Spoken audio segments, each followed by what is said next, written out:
2025年咧就快過去啦，都係時間咧就檢討下物業市道咧喺2025年嘅表現，同埋展望2026年嘅將來嘅。咁首先咧就從呢個住宅市道去講起先啦。咁其實喺2024年咧9月份開始減息之後咧，其實個住宅嘅市道咧係有一定嘅復甦喺度嘅。咁但係隨住呢一個地緣政治嘅變化，喺美國嗰邊有個新總統上場之後咧，咁會帶嚟好多不明朗嘅因素。尤其是4月份呢個關稅戰開打之後咧，大家對個後市咧其實都有個觀望嘅態度。但係去到6月份嘅時候咧，大家都覺得咧呢個關稅戰有啲不似預期，咁所以咧個物業嘅市道咧就開始升溫，而買賣個成交量咧亦開始慢慢上升。所以成個2025年嚟睇嘅話咧，無論係一手買賣定係二手嘅買賣咧，嗰個住宅嘅市道咧，其實都有一定嘅升幅喺度，亦都係講呢幾年嚟咧一個新高嘅數字。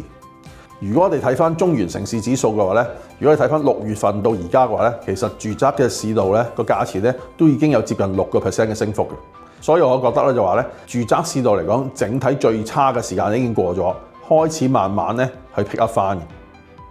咁如果展望呢個2026年嘅話咧，由於個市道開始回暖嘅話咧，用家入市之後咧，亦帶動到好多投資者咧，相繼地喺市場上揾到啲合適嘅盤源去投資。所以除非2026年個地緣政治有好大嘅變化啦，否則我覺得話整體個住宅市道咧嚟緊嗰年嘅話咧，都會有一定程度上嘅復甦嘅。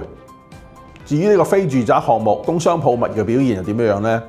咁佢嘅表現咧同住宅就有少少唔同啦。因為由於住宅嚟講咧，有一定嘅剛性需求喺度，正所謂衣食住行，住嚟講嘅話咧，始終對大眾市民咧好大嘅影響。咁但係如果工商鋪嗰啲非住宅物業嘅話咧，始終同呢個經濟項目就息息相關嘅。譬如寫字樓嘅用家嚟講咧，都一定同佢生意咧係有關係，就同一般民生咧會有少少唔同。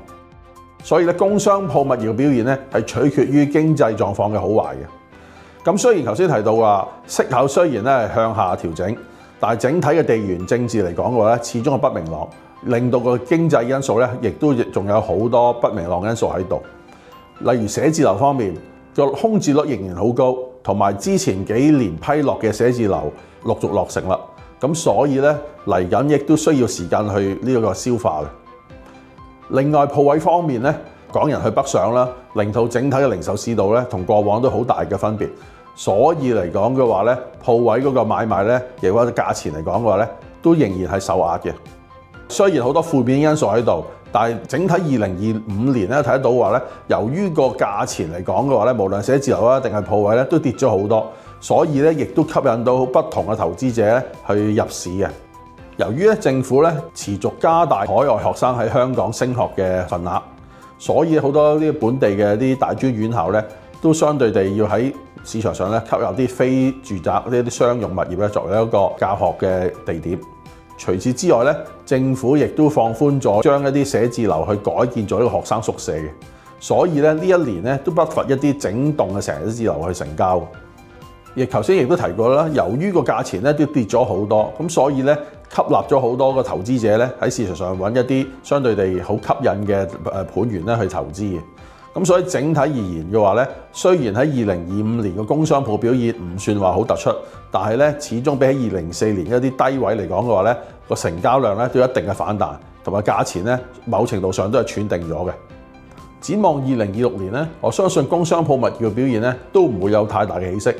因為呢啲物業咧係好受呢個經濟因素影響，而始終地緣政治咧影響呢個經濟因素咧嚟講係非常之大。所以展望喺2026年咧，工商鋪物業表現咧，係無論喺價錢方面咧，唔會有太大嘅升幅。但係正如我先講啦，因為由於之前個跌幅比較大，好多市場上亦都不乏一啲比較價錢好吸引嘅盤源，所以成交咧，我相信保持到一定嘅數字喺度嘅。